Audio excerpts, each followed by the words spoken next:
ID អស់សុពលភាពពុំចាំបាច់ទៅធ្វើនៅខេត្តទៀតទេអាចធ្វើនៅទីនេះបានចាត់ទុកជាដំណឹងល្អមួយសម្រាប់បងប្អូនប្រជាពលរដ្ឋខ្មែរដែលកំពុងបម្រើការងារឬក៏រកស៊ីនៅរាជធានីភ្នំពេញដែលមានអត្តសញ្ញាណប័ណ្ណអស់សុពលភាពឬសុពលភាពទីជាង180ថ្ងៃពុំចាំបាច់ធ្វើដំណើរទៅខេត្តក្រុងដើម្បីធ្វើថ្មីនោះទេបើយោងទៅតាមឯកឧត្តមសេនីយ៍ឯកសាយមេងជាងអគ្គនាយករងនៃអគ្គនាយកដ្ឋានអត្តសញ្ញាណកម្មបានលើកឡើងថា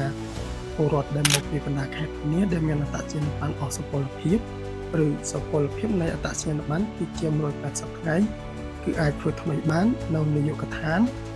អត្តសញ្ញាណប័ណ្ណដែលមានទីតាំងនៅក្រោយវត្តនិរោធឬនៅអ៊ីអន 2 ឬអ៊ីអន 3ដោយពុំចាំបាច់ទៅធ្វើថ្មីនៅឯស្រុកកំណើតនោះទេចំពោះចំណាត់ការថ្មីនេះដែលអនុញ្ញាតឲ្យពលរដ្ឋខ្មែរគ្រប់រូបដែលមានអត្តសញ្ញាណប័ណ្ណអស់សុពលភាពឬសុពលភាពទីជាង180ថ្ងៃគឺអាចធ្វើអត្តសញ្ញាណប័ណ្ណថ្មីនៅរាជធានីភ្នំពេញបានដំណឹងនេះទទួលនៅការសាទរច្រើនព្រោះកន្លងមកបងប្អូនដែលមកពីខេត្តនានានិងបងប្អូនដែលធ្វើការនៅរាជធានីភ្នំពេញតាមបណ្ដាក្រុមហ៊ុនផ្សេងៗដែលមានបញ្ហាស្មុគស្មាញត្រូវចុះទៅធ្វើនៅស្រុកកំណើតវិញពេលអត្តសញ្ញាណប័ណ្ណអស់សុពលភាពអ្នកនាងបាននេះដែលជាពលរដ្ឋនៅខេត្តកំពង់ចាមបានឲ្យដឹងថាអត្តសញ្ញាណប័ណ្ណរបស់រដ្ឋនាងនឹងផុតកំណត់នៅពេលឆាប់ៗនេះហើយនាងកំពុងតែបារម្ភថាត្រូវចំណាយលុយត្រឡប់ទៅស្រុកកំណើតដើម្បីធ្វើថ្មីអ្នកនាងបាននេះបាននិយាយថាការអនុញ្ញាតឲ្យបងប្អូនអ្នកខេត្តកំពុងធ្វើការនៅភ្នំពេញអាចធ្វើអត្តសញ្ញាណប័ណ្ណនៅភ្នំពេញបានដោយផុតសុពលភាពពិតជាជួយច្រើនដល់បងប្អូនយើងព្រោះមិនចាំបាច់ចំណាយលុយធ្វើដំណើរទៅស្រុកកំណើតផងហើយមិនពិបាកសុំច្បាប់នៅកន្លែងធ្វើការយូរថ្ងៃផងដែរព្រោះបើទៅខេត្តគឺត្រូវសុំច្បាប់1ថ្ងៃឬ2ថ្ងៃយ៉ាងតិចបើស្រុកកំណើតនៅឆ្ងាយគូបញ្ជាផងដែរថាបើយោងទៅតាមឯកឧត្តមសេនីយ៍ឯកសាយមេងជាងពលរដ្ឋដែលមកពីខេត្តដែលមានអត្តសញ្ញាណប័ណ្ណអស់សុពលភាពឬសុពលភាពតិចជាង180ថ្ងៃគឺអាចធ្វើនៅនាយកដ្ឋានអត្តសញ្ញាណប័ណ្ណដែលមានទីតាំងនៅក្រោយវត្តនិរោធឬធ្វើនៅផ្សារទំនើបអ៊ីអន 1 ឬអ៊ីអន 2សម្រាប់រយៈពេលធ្វើវិញបើតាមឯកឧត្តមសេនីយ៍ឯកសាយមេងជាងបានថ្លែងឲ្យដឹងថាជាគោលការណ៍ការស្នើសុំគឺមានរយៈពេល21ថ្ងៃនៃថ្ងៃធ្វើការ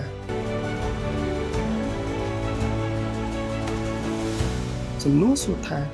ហេតុអ្វីចាំបាច់ធ្វើអត្តសញ្ញាណប័ណ្ណពេលដែលលោកអ្នកឈានចូលដល់វ័យ15ឆ្នាំឬហេតុអ្វីត្រូវធ្វើអត្តសញ្ញាណប័ណ្ណនៅពេលដែលអស់សុពលភាពឬសុពលភាពតិចជាង180ថ្ងៃប្រកបណាស់អត្តសញ្ញាណប័ណ្ណសញ្ជាតិខ្មែរពិតជាមានសារៈប្រយោជន៍ដែលពុំអាចកាត់ថ្លៃបានអត្តសញ្ញាណប័ណ្ណសញ្ជាតិខ្មែរជាឯកសារផ្លូវការមួយសម្រាប់បញ្ជាក់ពីអត្តសញ្ញាណបុគ្គលម្នាក់ៗដែលមានសញ្ជាតិខ្មែរនិងត្រូវបានផ្ដល់ជូនពលរដ្ឋខ្មែរគ្រប់រូបសម្រាប់ប្រើប្រាស់ដូចជា 1. កំណត់អត្តសញ្ញាណបុគ្គលដែលមានសញ្ជាតិខ្មែរ 2. ដើម្បីធានានូវការចូលរួមសិទ្ធិនិងកាតព្វកិច្ចពលរដ្ឋខ្មែរស្របច្បាប់ 3. សម្រាប់ចុះឈ្មោះចូលរៀន 4. សម្រាប់ការបំពេញបែបបទចូលបម្រើការងារ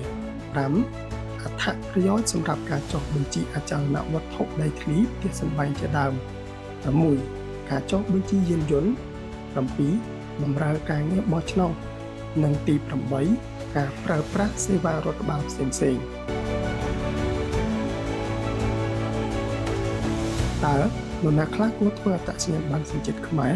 អត្តសញ្ញាណប័ណ្ណសញ្ជាតិខ្មែរត្រូវបានផ្ដល់ជូនបុគ្គលដែលមានសញ្ជាតិខ្មែរគ្រប់រូបដែលមានអាយុចាប់ពី15ឆ្នាំឡើងទៅព្រមទាំងព្រះសង្ឃបព្វជិកសាសនាជនជាប់ឃុំឬជនវិបលៈស្មារតីជាដើមនេះបើយោងទៅតាមការបញ្ជាក់របស់អគ្គនាយកដ្ឋានអត្តសញ្ញាណកម្មអត្តសញ្ញាណប័ណ្ណសញ្ជាតិខ្មែរដែលមានសុពលភាពរយៈពេល10ឆ្នាំគឺចាប់ពីការបរិច្ឆេទផ្ដល់ជូនចំពោះបុគ្គលដែលមានអាយុចាប់ពី15ឆ្នាំរហូតដល់ក្រោម60ឆ្នាំនិងមានសុពលភាពអចិន្ត្រៃយ៍គឺចាប់ពីការបរិច្ឆេទផ្ដល់ជូនបាទបងប្អូនទាំងអស់គ្នាវីដេអូនេះគឺសូមបញ្ចប់ទៅត្រឹមនេះជាចុងក្រោយគឺសូមអរគុណសម្រាប់ការទស្សនាតាំងពីដើមរហូតដល់ចប់តើបងប្អូនយល់យ៉ាងណាដែរចំពោះព័ត៌មាននេះសូមធ្វើការ comment នៅខាងក្រោមវីដេអូនេះជាពិសេសគឺ Subscribe រួចដាក់រូបកណ្ដឹងដើម្បីទទួលបាននូវវីដេអូថ្មីៗនៅពេលក្រោយទៀតសូមអរគុណច្រើនគោរពលា